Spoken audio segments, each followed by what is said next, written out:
Hello and welcome to Arcane Precision. My name is John, and today we are talking about one of the legacy factions armies, Dark Operations. And today we have with us our dear friend from a meta that's adjacent to us from Buffalo. Hello, Chris. Hey, John. I've been on the podcast a few times, but I guess to recap, I started playing War Machine in like late 2012 or 2013.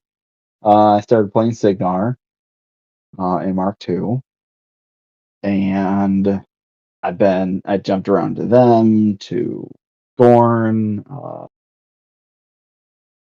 Crucible Guard, Infernals, um, and then recently Dark Operations and Necrofactorium. So the big actions. Um, and yeah, that's where I'm at right now. Since the revamp, I've been playing Dark Ops basically as my main army. Awesome. Tell us a little bit of uh, sort of like what you've done competitively, because we know you've been to WTC and stuff like that. So tell us a little bit about that too. So I went to WTC in 2023 and last year 2024. I played first Army in 2023 and Dark Ops in 2024.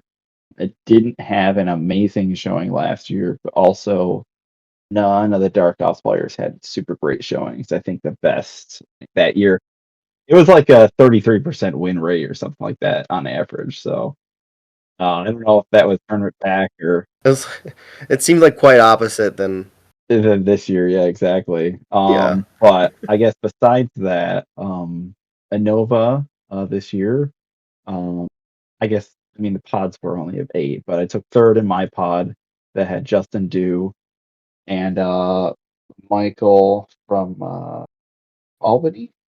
He's the other Oh yeah, Infernal player. Yeah, Doctor Spiders. yeah, Dr. Spiders. And I took third in that pod. And in the team tournament, our team took second, and overall, I took second team Nice. tournament if you did all the stats and everything. It's Very JVM, then cool. it was me. So I was very happy with that placing. And then also before WTC this year, um, I was asked to help a bunch of the Americans actually get some reps in with Dark Ops for everything, just so that they had some idea of what was going to happen because there were 6 Dark Ops players in the mix, so they didn't know what was going to happen. So I got some practice games in with those guys. Very nice. So you mentioned that you've played quite a few armies. What normally draws you to play an army? And in this example, obviously Cephalyx. I mean, originally, I mean, Signar was the one, but that was just because I like the lightning and the shooting. Cephalyx, very different. Um, Yeah. Cephalyx, I really wanted to jump onto them after the 2023 WTC, because I really like the idea of Thexus. I didn't really know a lot about them. I've only played Dark Ops in Mark 4. I didn't play them in Mark 3 or before then. I like that they're kind of an unknown, at least for right now, and before they were as well. They're kind of a dark horse faction, and they're all mercs, so all the super juniors work for them, which is kind of nice. And they're all friendly factions. So there's weird interactions that a friendly faction you can work with. They're not like super overpowered. They work nice together. One of the fun things about playing the army is that your opponent, unless they played into them a lot, has no idea which one of the robed guys in latex is what. Uh, they're all just spindly guys that are like rubbing their hands together menacingly, and they're like, "What's that thing over there? Oh, that's a solo, but that one's an attachment, and that one's a unit." Yeah, and I know what they all are, and all they all look unique to me, but uh, from across the table, they all look the same. right.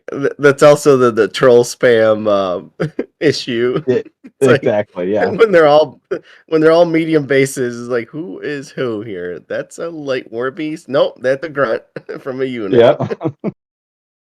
So I mean, that's an entertaining part of it. But really, they're a very interesting faction because they have a bunch of movement shenanigans that they can do with their own things, with your things as the opponent, um, which is kind of cool. Uh, Texas is like the control caster, and I really like control casters. He's my main guy, so uh, he's really cool to play. Kythos is Kythos, whether he's in Dark Operations or Necrofactorium. Yeah, I definitely think he's weaker in Dark Operations because he doesn't have the same tools, but he has access to basically just different tools, but not as strong. And then Siphon is like I'm bringing 7 heavies that can all be armed 22 to 23 on my feet turn, and you deal with this, they're just all gonna run at you and be in your face. So it's very varied in what you can take. So yeah, those are the interesting things about the faction that drew me to them. Nice. So in terms of someone starting out, what would you say is the difficulty playing the army? Like how difficult it is to start with, how difficult it is to master? 'Cause sometimes you get armies that are a little easier to play, especially if you're starting out. Some are definitely a lot. Like for example, Grave Diggers is a lot harder to play than I would say, Crix or Orgoth. Sure. Yeah, there's more of a learning curve because you got so many options. Um, Right. yeah. So in that way, because Dark Ops is more of a limited faction, there is definitely less choices. It's not you're kind of the I mean, I like that as a player. It gives you something to think about. Um, maybe that's just me, but when your choices are limited and you're basically in a box and you're like, okay, this is the box. These are the walls of the box. Okay, I know all of this. Now I need to make something work. Like that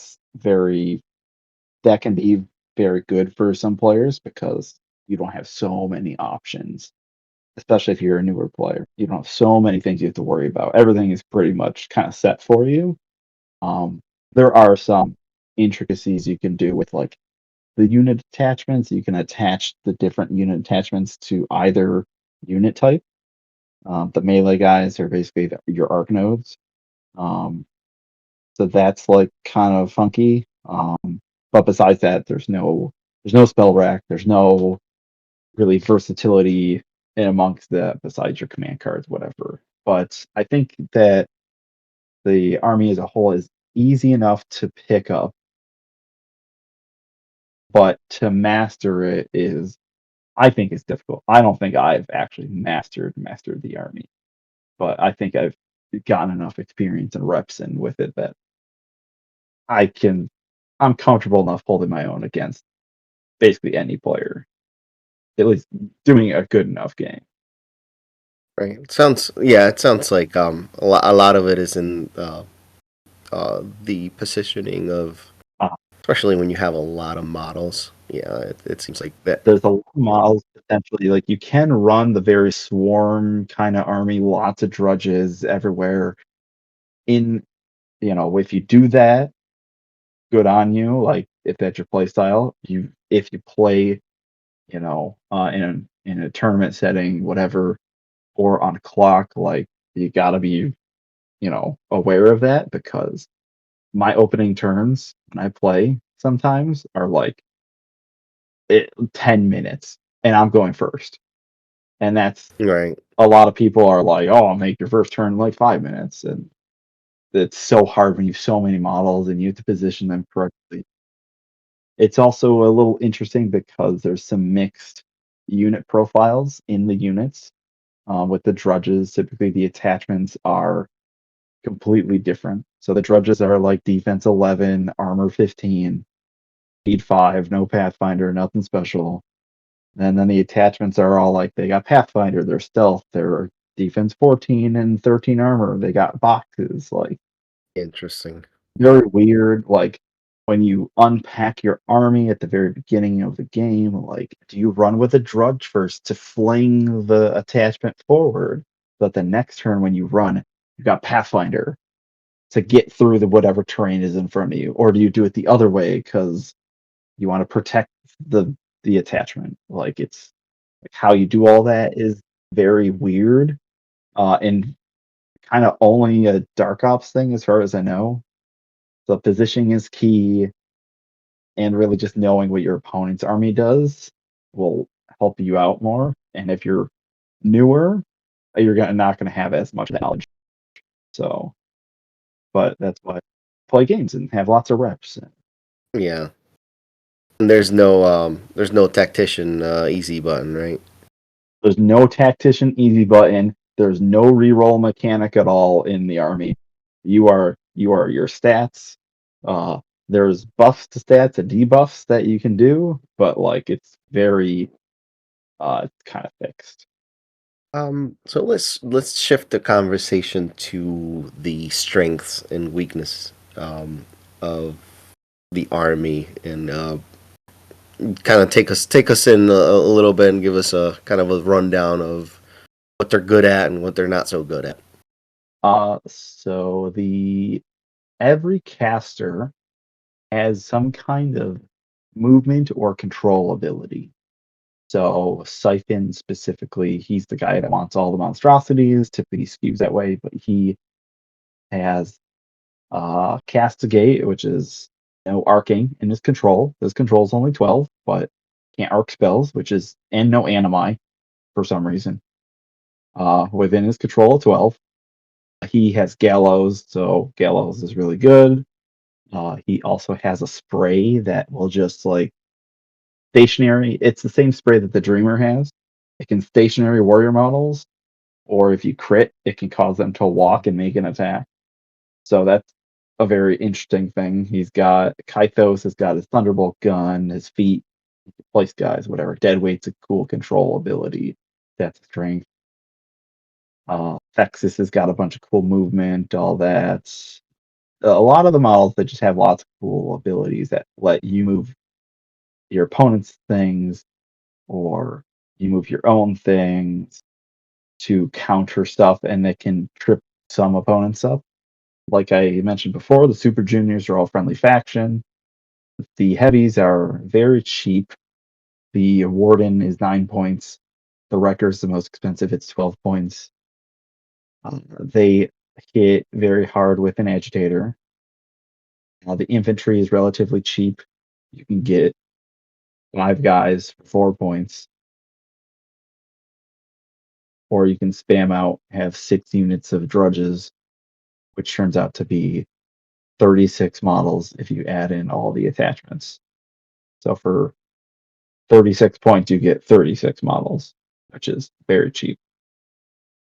If you're going the swarm route, cheap shield guards and arc nodes, multi-wound infantry are very sturdy. I wish that the iconopaths were a little more sturdy, but they're all sturdy. Uh, it's an interesting strength, but there's almost no upkeeps in the army, so you don't have to worry about things like purgation or like Moraine's feet that much. You can't really take your upkeeps because you don't have any, or you have like one. It's interesting. It's very easy to fuel your monstrosities, as opposed to like other factions that have monstrosities because of Vitalizer off of the overlords. It's basically just empower for monstrosities, and also the army as a whole will be relatively cheap if you know someone with a 3D printer and who has the War Machine 3D subscription. Right. Everything will be very cheap. So getting these models on the table, very easy uh, to get it going, depending on you know who you have printed, whatever labor cost, if they're actually going to charge you that, resin, printing cost, all that stuff. So that's the biggest strength I'd say. It's a Right. very easy to get this army if you have access to. Yeah. That's one I didn't think about, but that's a good point. I like that. It's a out of game strength, but it's if you want to jump into an army and you already printed like the Kythos command starter, like you're kind of already partway there. All those models can be used in Dark Inspiration. So SFG did a good thing because they basically were like, oh, you can play this in Necrofactorium, or you can just jump over to Dark Operations when you want to. So you almost got two armies Mhm. because of that. Oh, the overlap. Yep. Exactly. Yep. The weaknesses, I'd say the biggest one is everything in the army is living. Yep. Living is definitely a bad thing. And everything is relatively slow. Most models are speed 5, some are speed 6. Nothing is higher than that. Texas has dash, that makes things basically 7 on the speedier things. But uh, there's no cavalry, nothing like that. You're not really reaching out and touching people in melee, except for when they kind of allow you to do that. Or if there's some shenanigans you pull and you start moving guys around, then you can do that. I'd say same thing. Very little Pathfinder outside of the actual Cephalyx models themselves. There's very little Pathfinder. There's no Pathfinder actually. No solo that hands it out. Uh, Themystra can has tune up and can tune up one monstrosity that gives Pathfinder. But outside of that, Siphon has Onslaught, which is a spell he can cast, but typically he's only running monstrosities. Their threat ranges are not amazing in melee, even on a speed turn. They're very reliant on spells, so whether they're trying to, like an overlord is trying to hit you with a psychic assault. I believe every single Cephalyx model, except for the attachments, have psychic assault as a spell or as a magic ability that they could use. So if you are spell resistant or spell ward or something like that, it just kind of knocks down a whole lot. People want to put debuffs on you, like you can't be gallows. It shuts down a lot of their cool movement techs because it's all spell based, or most of it's spell based. Like I said before, there's no reroll mechanic, so what you roll is what you roll. You boost, you roll trip ones, you're just very sad. The heavies are very squishy. Their stats are 10-17 with 36 boxes. So outside of Siphon, with some stuff he gives, they're very squishy. He brings them up to a 10-19 if they're base to base because he is defensive line. And then into shooting, Fexes with D-Cell makes his heavies also 10-19. So there's some cool things there, but being armor 18, 17, or even 19, like there's so much in the game now that it's very killy that can just like rip a heavy off the table if it's arm 19, even arm 20 heavy, like you can still kill that pretty easily, I think, at range. You don't think the fact that they have more boxes that doesn't help at all, or It does help.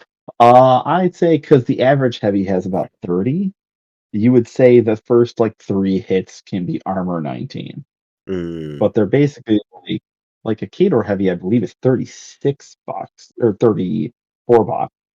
Yeah. 34? So they are Yeah. the same defense as a Kador heavy. They're a living model, and they're minus Mm. 3 armor for effectively the same boxes. And I guess plus 1 speed, unless you're running, I guess, what the Great Bears, which are speed. I don't know if they're They're at speed. speed 4. The dire wolves are speed 5. Yeah, the everything else is the speed 5. outside of the characters and I mean speed 4 parentheses or asterisks, whatever, superiority and other stuff. But Right, yeah. uh, Yeah. I guess outside of that, there's a lot like because of that, they're and even the infantry, the drudges are very low defense. They're defense 11, armor 15, which is kind of nice against blast, but speed's 5, so they're just like running across the table. They don't have vengeance like the what do you call them, Mechanothralls in Necrofactorum. Like that would be like kind of the most similar unit you can compare them to. But like there's no if you shoot them and you kill them, they just die. Like there's no retaliation against you killing them. They're very slow. They rely on tough. The solos and the attachments rely heavily on stealth because they're 14-13s with 5 boxes. So if you've boostable AoEs, you can take care of things like that or sprays. It eats through a bunch of that defense. They don't have tons of shooting defense outside of Thexus having decel. So I mean, there are Arcno or there's not Arcnos. There's shield guards, but outside of like sprays and AOE's, there's almost no defense against that. I'd say those are the weaknesses, which there's a lot, but obviously, you play the army, you can mitigate what you can. Everything's going to have a weakness. Yeah. And the price point model wise sort of makes up for that, yeah. Exactly. You're paying 1 point per model, so you're like, okay, you killed 3 of those guys. Maybe I have revive, maybe I don't. That makes sense. All right, we'll move over to now we know what the strengths and the weaknesses are. Uh, and I think the next question would be for someone starting out, um, kind of give a rundown of important pieces in the army, standouts. I'd say the most important pieces that you're gonna have or that you wanna get, if you're 3D printing at all, you're gonna get everything. But the things you probably wanna make sure are in your army regardless of caster.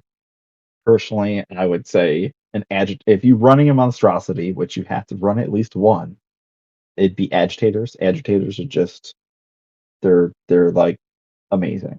For 2 points, they give your monstrosity +2 to attack and damage rolls. That is it. They have a little 5-inch aura. Any monstrosity within that 5-inch aura gets +2 to attack and damage. Outside of being that, as here's my instigate bot. They have influence, and I think they have psychic assault as well. So they are cool little solos that people sometimes forget about, but they're very they you need them basically to make your monstrosities work. Mind benders, uh, them as an attachment to either unit, the slayers or the drudge conduits. They make that unit into shield guards, so they are very important for that reason. You need shield guards. Shooting is bad for you. You want dumb guys to die instead of your monstrosities or something else getting hit, or your caster. Uh, Drudge conduits. I like the change that they made in the update. They basically gave every caster an arc node of some variety, and that is the Drudge conduits. So you can arc spells through them. They will die or they'll be disabled. They can still make the tough check. So I don't remember if that's disabled or blocked. Regardless, they can make the tough check. They're either dead or they're knocked out, typically, which is nice though. You can throw out your spells that you need to. So you definitely need them because everything's very spell based. Your caster wants to all 3 of the casters need to shoot out spells somewhere. You need the Drudge Conduit. Typically, they're attached to the benders because it just makes the most sense. Typically, so they're normally your shield guards and they're your arc nodes. So it's a slight scorner G, but it's useful. You can have them hang back, and then the turn you really need them, you throw them forward, whatever. Interesting. So they're a unit attachment. Well, the drudges, the drudge conduits, they're just arc nodes. That's all. That's basically their only ability. You can channel through them. The mind benders make them into shield guards. Oh, okay. For utility wise, typically the drudge conduits see more play over the drudge slayers because slayers are purely melee focused. So the drudge conduits can be shield guards and arc nodes, whereas the drudge slayers, if you had a mind bender, are really only shield guards. And they don't have another purpose unless people get within like 10 inches of them, and then they can charge it. So that people normally favor the drudge conduits because they're kind of dual purpose in that respect. Also, the mind bender has its cool ability, mind burst. It'll RFP a model in its unit, and it's at any time during its activation ability. It just enemies within 2 of that grunt take a power 12 blast damage, and it's not an attack. They just take an auto power 12 blast damage off of a random drudge in the unit. So if you like jam them up, they could, and someone's free, then the mind bender could make someone explode and then run, or they could charge something and then make their attacks and then explode a guy. You know, or if you revive a guy and then you fling him forward because he gets no attacks, that's a guy you explode. So they can deal with single wound infantry, the mind benders, in that way. So that's why they're very important. But it all gets into positioning, how when do you actually send them in, all that stuff. But moving on from that, Semestra, Aculon Semestra, is just spell slave. Typically is going to be doing either tune up or will revive or can shoot out gallows or hex blast or lots of different cool things. She's definitely very important. Your overlords are important because they have that vitalizer. They fuel your monstrosities and they hand out magic weapons randomly when you need it. And they've got cool sprays that ignore line of sight. So it's a very good unit. 5 guy or 3 guys for 5 points, and each guy has 5 boxes, and they're stealth, and those guys are pure money. I guess I'd say the next important thing to have in army when you're doing like list construction would be some kind of ranged unit. There's the minimal ranged units. You've got iconoclasts, and now the dominated winter corps infantry. I'd say if you can bring a ranged unit in some way, because army is very limited on its range capabilities. So applying that pressure is just useful in the peace trade. Well, that makes sense. It sounded like there was a pattern in there. Usually they say support is theft, but it seems like support's pretty integral, and That's the issue. The support is very integral in Dark Ops. So that's a different flavor if though. you're okay with support, exactly. All the support does things, but like the agitator, its job, it's one of those like you have to pay the agitator tax, but the agitator tax is only 2 points. So Right, yeah, it's not very expensive. exactly, and the mind bender is that it's only 2 points. So the support is cheap, which is good. I don't remember. I guess the standouts of the army in general are gonna be probably your criterions, and their standouts all over, whether it's here or Necrofactorium. You don't need to run criterions, but they're very good. Um, and if you want to fill out your army, you probably should use criterions. The hardest hitting thing that you have, besides an aberration with Nostilla, is a wrecker. The wrecker is swinging some POW 18 chain weapons that have 2-inch reach and beat back. And with that agitator, they're at 8 POW 20s with chain weapon. And that's just normal turns. It's without any debuffs. That's just how it is. If you get like Siphon Feet in there too, they're up to 23 effectively. So like they just like beat on heavies and colossals and stuff. In the same vein, kind of the subduers, they're kind of more your like techie heavy. They've got Dragnet that'll knock down models and drag them to you, and then you can just start wailing all out. So I'd say those are the next things you would fill things out with, those types of things. But I think the most important model is probably the agitator. It just makes your monstrosities work. Oh, yeah, that gives people an idea of what to put Yeah. in their list. So we're gonna go through list building a little bit. Another thing before I forget is that so you said you have access to Mercs, but I'm guessing it's just the Super Juniors, right? Yeah, it's just the Super Juniors right now. Before the update, there was a lot of different units that Dark Ops had access to and some quick solos, but now it's just the Super Juniors. Yeah, I remember that. Okay. And I would imagine that the most common one used is Nastilla and Aberration. It currently is. I can definitely see arguments for the other ones. I can definitely see Magnus and Invictus being used because the melee threat range is higher, and he is a different gun, different interactions. The nice thing is you can enliven any of those Super Junior heavies, like the super heavies, because Stygius. I did not mention Stygius as like a integral. You need to play it because I don't think he is, but he does have enliven, very useful, and that's essentially his whole shtick is enliven. But he can enliven a really important piece, which is probably going to be your Invictus or your Aberration or Big Pig if you play Big Pig. So those are the nice things. Everything's friendly factions, so Texas is D-cell works on everything.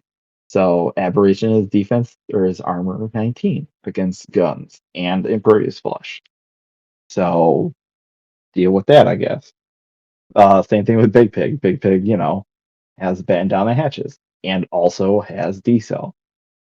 So weird little thing. Yeah, that's a good combo. Yeah. Themystra does the tune-up, can give Pathfinder to any of them. I mean, typically your big centerpiece model, your 80 millimeter Super Junior, whatever, you want to have access to Pathfinder or being more survivable against shooting. Uh, all those things play into it. So, and then, easy, cheap shield guards, the drudges attached to the line benders. So those are the nice things about the Super Juniors. I don't. We'll see if anything else comes out like that. But the next Super Junior next year or whatever, maybe they'll be super broken in Dark Ops. We'll see. I'm gonna spin this one around a little bit, because we sort of talked about what you would include in any given list. So, how about this? Since we know, news at 11, Kythos is probably gonna get changed in Yeah. some way. Um, how about we don't have to put a whole list together, but we sort of give an idea of what you're taking with each of the other two casters. Uh, We'll start out with Texas. so Thexus is the guy that I think he's the most generalist of the two or of the three. Kaitos can be, but he wants to run a skew. Uh, Siphon wants to run a skew. Texas, he doesn't really have a skew per se. He makes all the things faster, which is nice. So anything you add to it will be great. Typically, what I've seen and what I've played, um, actually a lot of the WTC lists, it's nice to see that my thought process on things without even looking at what they were playing like our lists were kind of very similar in how they were constructed. So typically it's still in aberration as in there is your main piece that you're doing work with. Maybe a heavy or two. I typically run a wrecker and a subduer because the subduer synergizes well with the feat in that Vexus's feat, if you didn't know, is a 2-inch push in any direction in a 16-inch control. So you could just walk up and pushes anything that's not a warcaster or not a leader 2 inches. So it can be away from him, it could be towards him, it could be into rough terrain if you don't have Pathfinder. If you got spike traps, push them into spike traps, and then they take the POW 10. Dang, that's pretty good. Very versatile feat. You're on an objective? Nope, not anymore. I didn't have to do anything. I didn't have to kill your model. I just pushed it away. Yeah, So everything. So his feat is versatile because you effectively have just an automatic +2 threat range to all your models with his feet because you can push things or pull things in any direction you want to. It's not slowed by terrain or anything like that. So uh, he wants to capitalize on threat range typically. He also has dash, which makes all the warriors have +1 to their speed. So you're effectively adding +3 for any of your warrior models charging or shooting or whatever they're doing. So they can get kind of far. And he's got decel, so he protects everything infantry wise against shooting. He is Texas is the Swiss Army knife. So uh he focuses on a thing and he can take care of it. So he wants, besides aberration, typically, and some heavies for scenario. He will take some drudge conduits, probably 2 units, and a unit of overlords. I typically run the full support boat with him, but I've seen people not do that, so I run the Mestra as the attachment, Digius for the Enliven, and Silexis for Befuddle. And Silexis also has leadership drudge, so all the drudges are +1 to hit, which is very nice. Uh, the drudge conduits, or not drudge conduits, the iconoclast drudges, they're a newer unit. I've been running them with Texas specifically because the speed buff, he has access to crippling grasp, so he can debuff an opposing unit or heavy or something so that they can just kind of try to light it up and shoot it down. yeah, that makes sense. So I think Texas normally favors guns if he can have them because he has the ability to add effectively +3 to all the threat ranges, and he has a debuff from far away that he can put on things. Right. And he's got decel, so he protects things in his, on one side of the board very easily. He can mess with scenario. So like those are the things I would include in the list. Maybe some uh criterions as well because they fill things out. Otherwise, I normally like putting in a unit of the Slayers with the Mindslaver as an ambush unit because scenario wise, ambush is very good. Either contesting or taking someone's flag that they don't realize you can get to. Maybe they're contesting it on like trench warfare. You know that's the one where if you score your opponent's flag, you get 2 points, but they get no points trying to score it. So I've played games where I've beated, pulled his contesting models away, and then ambushed my guys, and they just walk and take it. And you got such a big scenario lead that it's basically kill your caster or you win the game on scenario. Those are a lot of the Texas games I've played. So he's in all. You can put almost anything in his list, Yeah, it sounds like it. but you almost don't want to go fully focused in one way or the other. You want kind of a mix. Yeah, give you a variety for a flexible caster. It requires variety of different models. Yeah, and depending on your play style, you might want to swap in, you know, different units or whatever. maybe you don't need as much support. Right. You don't want to lean into the ranged elements that much, so you put in more the little gribbly drudges, the slayers, stuff like that. Uh, I guess the one after that, if we keep Kythos for last, we can go into Siphon. Yeah, we probably don't need to talk much about Kythos. You mentioned he runs a skew of some sorts. It's probably He typically runs a skew of just to bring like as many units as you can and just jam them at your yeah, opponent and have a bunch of arc nodes. That is basically his list. right. You can shoot out your dead weights. You just swarm people with your up to defense 14 effectively models. If he is not within 10 of them, giving annoyance. Uh, Defense 14 effectively on everything with his feet, and you're just like, what are you gonna do about it? You gonna do something? Yeah, it's like Crick's Kythos, but less defense, more bodies. Less defense was the drudges, but the Cephalyx models themselves are higher defense That's true. and go Yeah, up to defense effectively 17. So it's a mix. So yeah, there's not a lot of defense 14 things in Necrofactorium that are not incorporeal. So it actually runs the skew a little higher in some ways versus the other. So regardless, nothing is immune to stationary or knockdown in Dark Ops except the Iconoclast Drudges are immune to knockdown, but their defense time 10. So yeah. We don't need to knock them down. bad. Exactly. So Yeah. that's what Kythos wants to do. He also likes dominated units because of defense 13. The dominated Stormblades are his favorite unit because they're defense 13. Constructs cannot charge them because they have polarity field. And when they're base to base, they are shield wall. And the Dominator gives them tough, granted tough. So they are no knockdown, tough models that are defense 16 on his feet. So they're like 16 18s, no knockdown tough on his feet, which he really likes. The Winter Corps infantry, I don't know.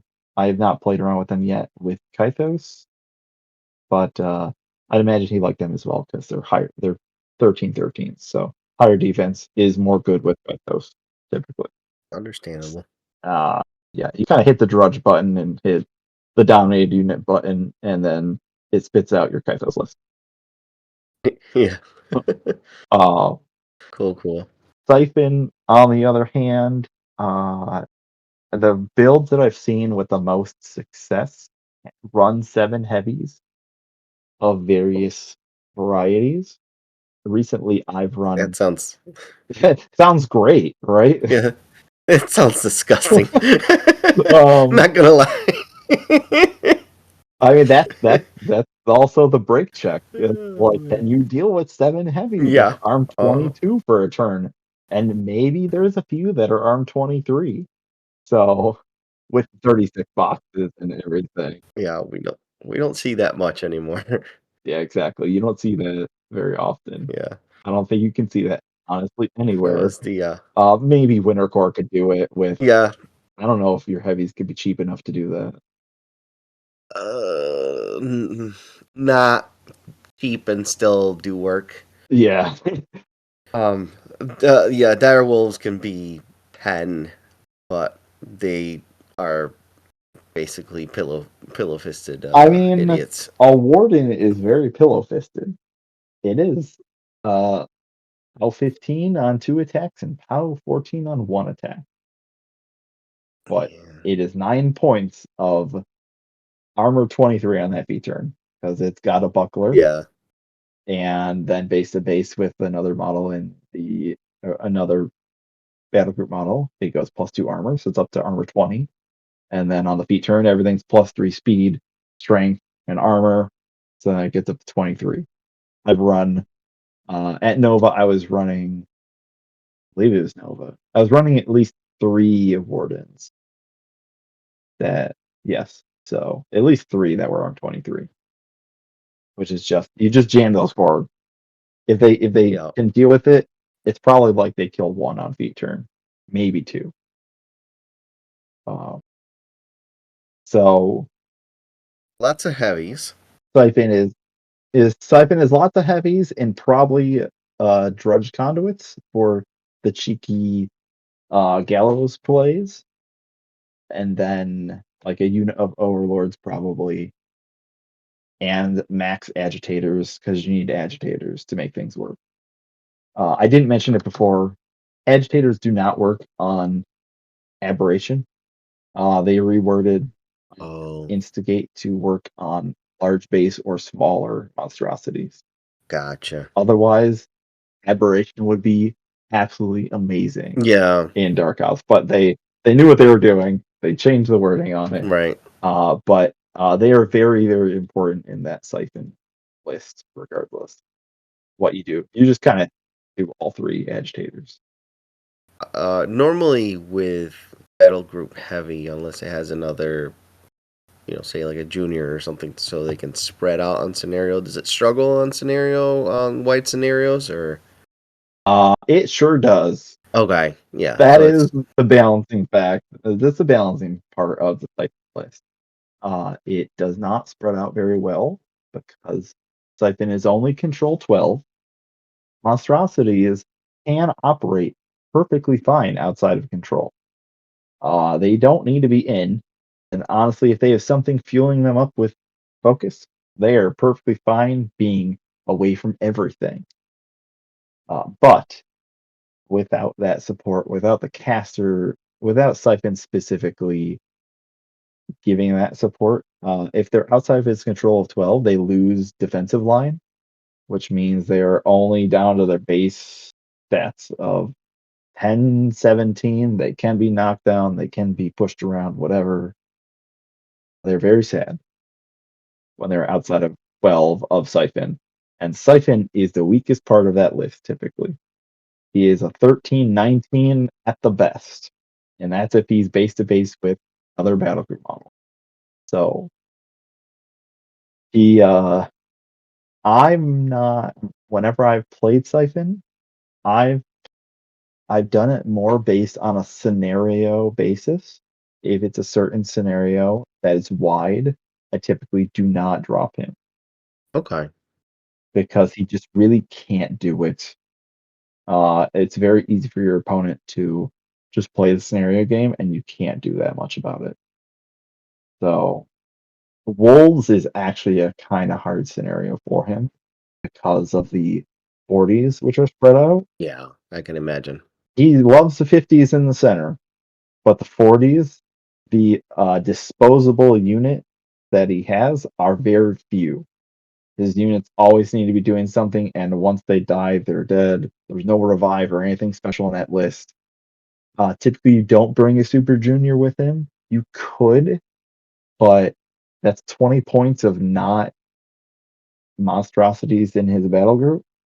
Right. It takes away from that advantage. That it takes away from the skew that he's trying to run. Exactly. Yeah. I could see like Big Pig. I could see running Big Pig potentially because Big Pig is pseudo the same armor. You but you're condensing 2 36 box heavies into 1 34 box heavy essentially with guns for Right. the same armor effectively if someone doesn't have blessed. That's the other benefit of Siphon's feat and all that. It is armor 22 or 23, and there is almost nothing you can do about it. Like, there's no spell piercer. Like, it's not a spell. It's just raw stats, kind of. Right. Unless you got chain weapon to ignore a buckler, or if you can like pry the heavies away from each other, you can kind of push them out of base to base. Then you can get rid of some of that armor, but otherwise, it's just you're just going into them. Yeah, that's definitely a strength. Yep. Okay, so we'll move on from this section, and this part is sort of like what advice could you give to a new player starting out with the army? Maybe some like tips and tricks they could employ, and as they start out, or even with current players that are just looking to level up. Sure. I think there are definitely little synergies you see with the army as you play it. You will figure them out on your own, but it's always easier to kind of see what other people are doing. I'm sure that there's other things that I don't know about that other people are doing. I'm very interested in a lot of what the Dark Operations players at WTC did in certain matchups, but these are the things that I know of that are interesting or little things you may not have thought about or you should keep in mind if you play them. So specifically the Texas, if you can, you want to try and hold out your feet as long as you as possible because the threat of that +2 inch extra threat range is a lot. Once you feet, your opponent is not playing the cagey keep away game as much because they know that your threat are not as good. So if you can keep it longer, then they have to respect that extra threat that you have.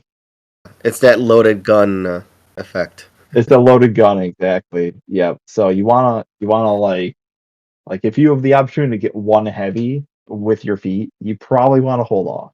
You don't like one heavy is probably not enough. But if it's you can get into multiple heavies or you really push and get a good scenario lead and you kill a heavy and you do all this other stuff, maybe that's when you actually feed. You can kind of like crush their attrition and get up on scenario. Obviously, that's the best time to feed. Another thing with X is, like I kind of mentioned before, spike traps. You just kind of push models into your spike traps if you take spike traps. Yeah. Uh, everyone stays outside the spike trap until they are forced to just be on top of it. And so if you're running into a bunch of single wound infantry, it's kind of nice. It's a not a non-attack, right? So Yeah. like none of that stuff triggers, no vengeance. You just push people and they just happen to kill themselves on the spike trap. Pushing things off of scenario, very nice. I have won games, a non-zero amount of games, where I have not made a single attack and I've won the game because of Vexes. I've made tough checks, and that was it. That's all I did. I made no attack.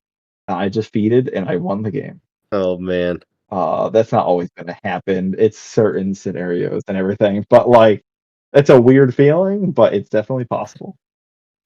You're still running models and doing things. You're just not actually rolling dice. Yeah. He's pushing people here and there.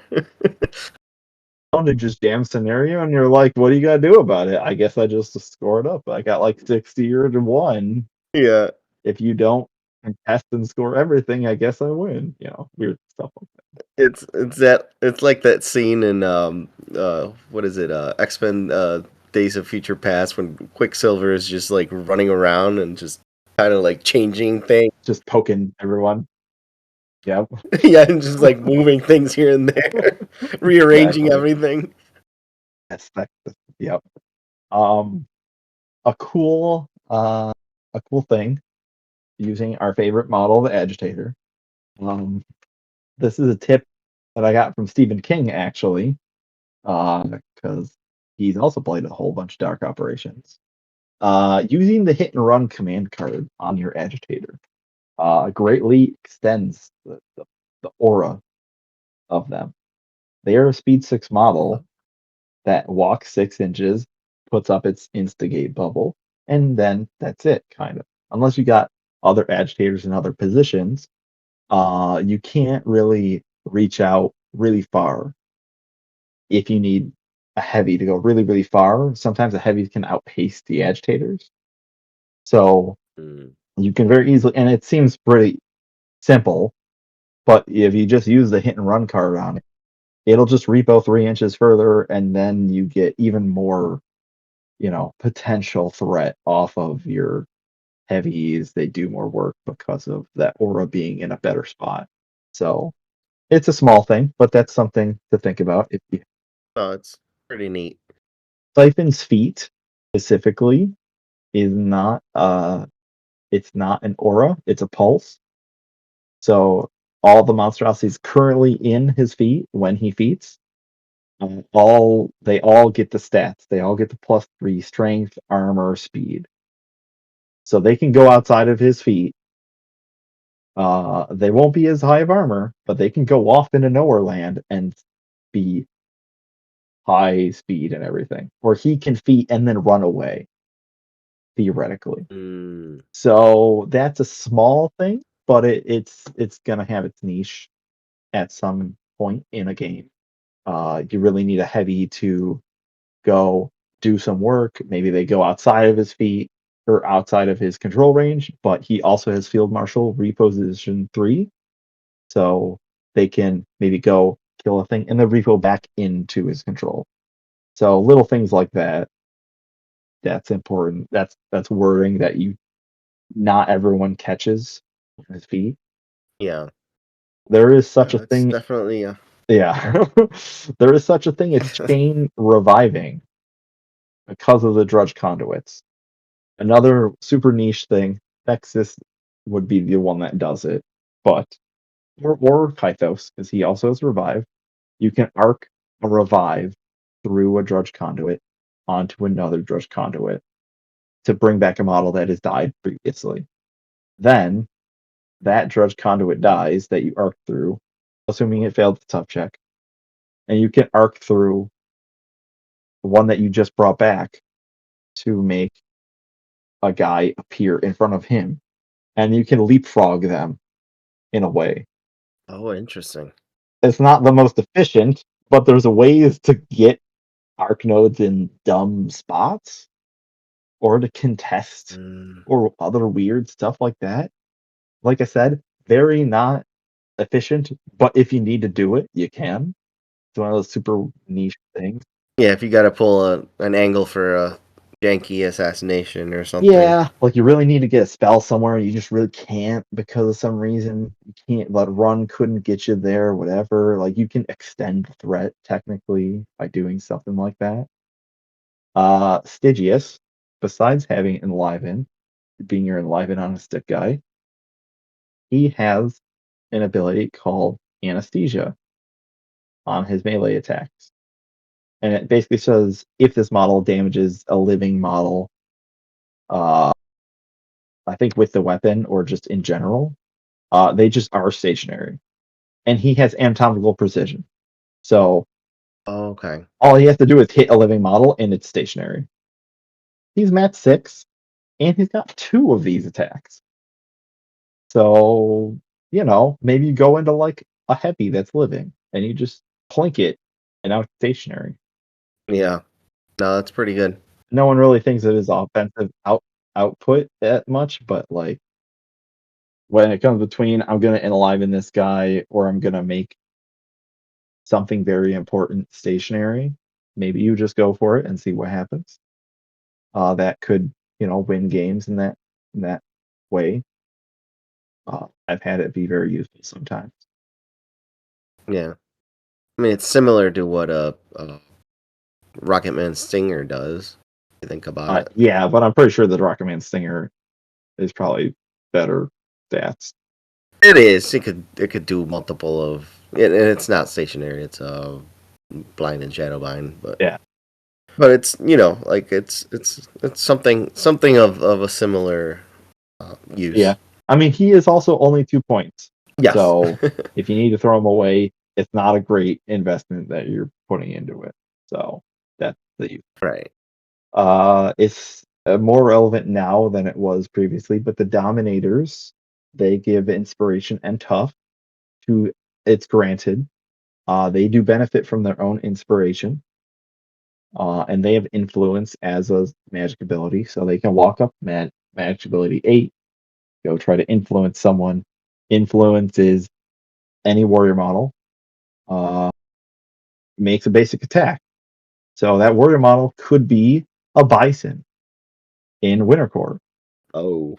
Or it could be The solo, the weird gun thing, the Strider in Gravediggers.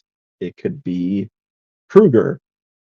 Any of those things. They're all solos, right? So lots of things you can influence, which with a relative higher arcane attack. That so and gives itself tough. Normally Cephalyx don't have tough.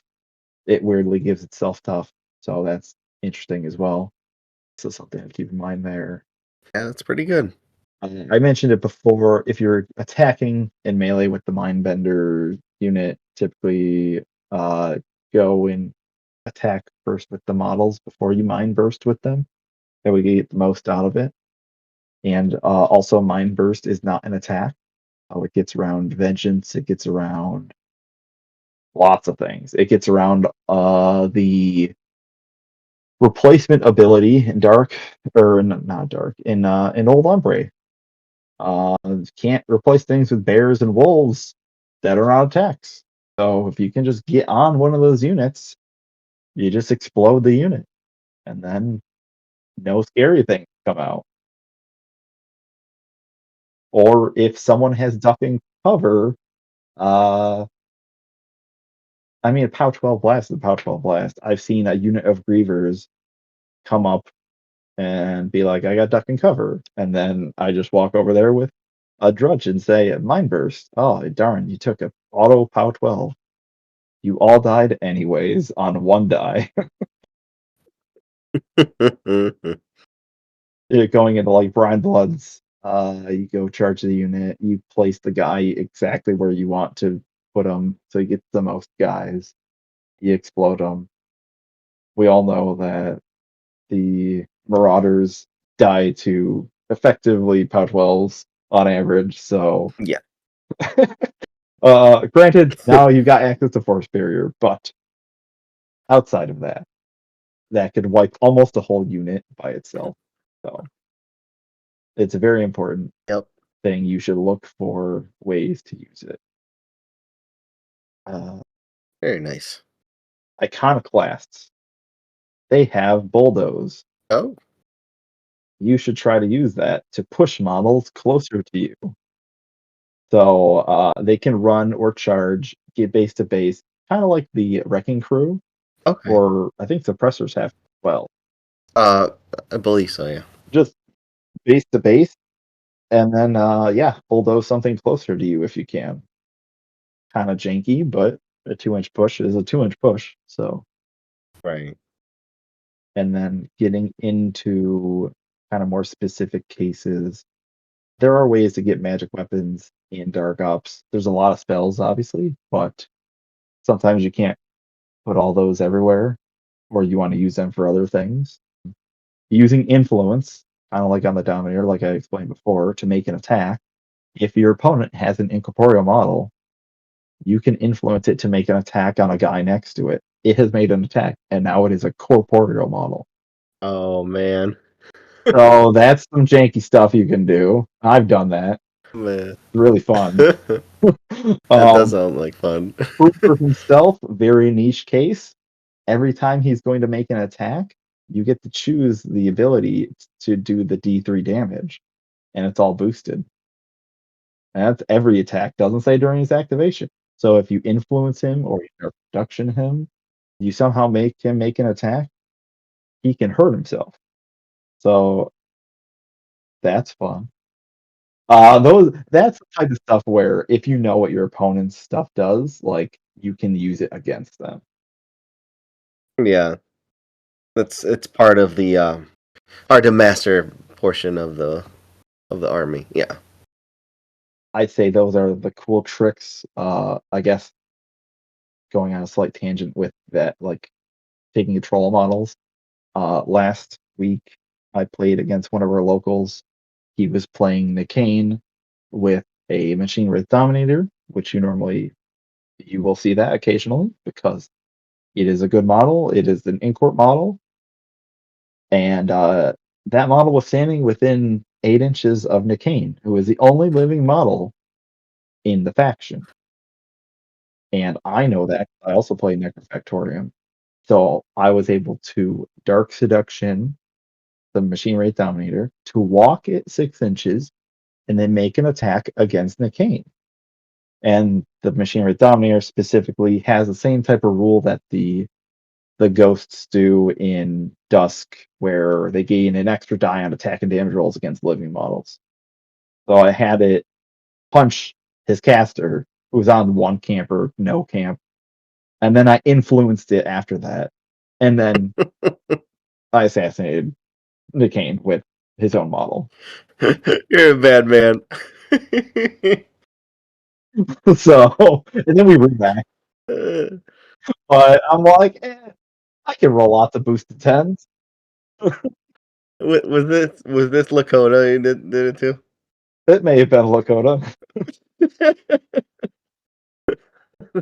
Did you apologize to him?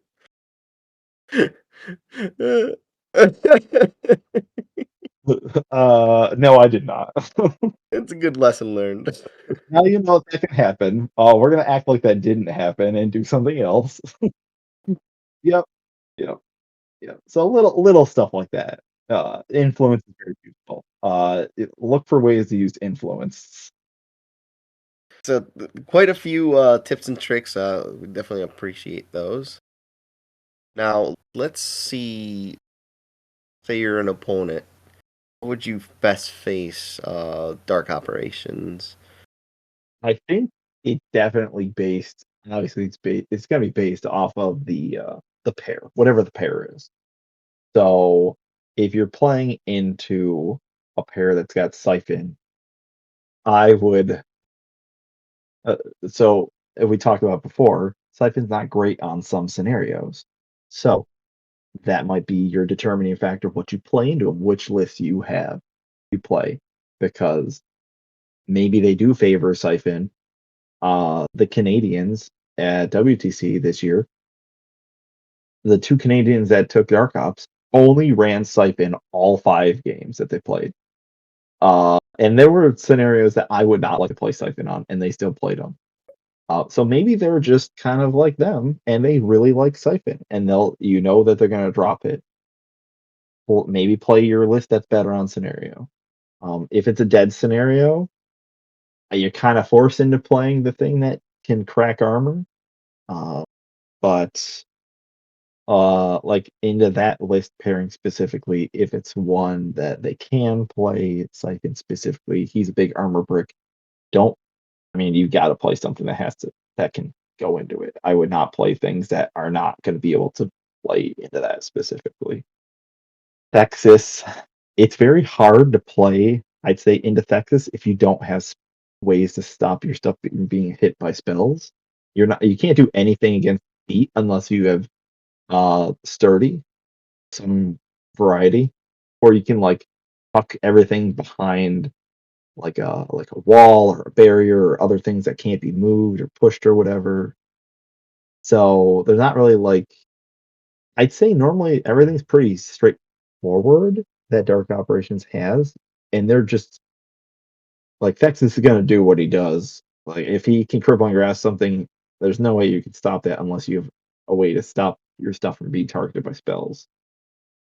Because even if you try to hide and cover or whatever, he's typically high enough arcane attack. If he just boosts, he's probably gonna hit it. I mean, on average, he's hitting things that are defense 18, I think. So, and crippling grass doesn't mean you die or anything, but he's not likely to spell assassinate you. He has crippling grass. He's got hex blast. He cannot spam those spells. He can do one of each, and that's basically it. So, if you can not play single wound infantry, that would be probably to your benefit against dark operations. They don't and have high enough threat ranges. If you are very low threat range, they're gonna have a much better time against you. So Winter Core specifically, it can have some trouble because there's not super long threat ranges in Winter Core. Necrofactorium is a whole separate issue.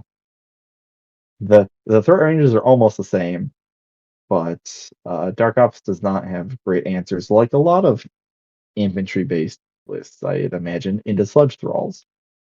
That's a problem for dark operations if you play Necrofactorian. Um, I would say if you were going to, I guess instead of what do you not run into them, it would be what you do if you are going to play into them. What do you do when you play into them?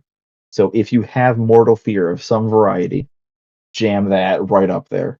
Mortal Fear is going to cripple everything because everything's living in the army. So if you can do that, or anything that targets living things specifically, that's going to always be beneficial. Target the agitators if you can, because without the agitators, the heavies do not do nearly as much work. Having that force multiplier of that +2 to hit, +2 damage is so important for the lists, especially the Siphon list. But it's just extremely useful to get rid of it if you can. Same in the same vein, if you get rid of the mind benders in the units that they're attached to, you shut down shield guard off the unit because it's granted. So the nice thing if you're playing into dark operations is the mind benders specifically are in a unit of very low defense models, and it's going to be within 2 inches of one of them. So if you can get some kind of boostable AoE and you target that drudge, or not even the drudge, if you just can target the mindbender and not hit it because it's got stealth, or just boost the blast damage, there's basically nothing that the dark operations player can do. If it's a spray or if it's a boostable AoE and you just kill the mindbenders before they can, effectively use shield guard, Yeah. I mean, do that. Uh, Besides the mindbenders themselves, if you can take out the drudge conduits early, that also helps things because they're very spell based. The caster wants to shoot each one of the casters wants to shoot some kind of spell at you. If you get rid of the arc nodes, that's like a third of the game gone for them, unless they put the casters in a precarious situation, and none of the casters are super tanky. So if you get rid of the arc nodes effectively, then they're very sad about things like Texas without crippling grasp is and without Hex Blast as well. Very, very sad. He basically doesn't do anything. He has got a feat, and that is it. um, I guess learn how to play around Enliven for the one thing maybe Stygius enlivens, and that's really just surround the thing or knock it down or something like that. Um, Same thing with hyper aggressive. If you want to shut down hyper aggressive, knock it down if you can, and then the monstrosities are not walking towards you every time you hit them with the gun. Or if you're going to shoot them very early in the turn so that if they hyper aggressive forward, they are now in your threat range. So even though they have hyper aggressive, I almost never hyper aggressive forward because if I did, I'm going to be in threat range of something charging.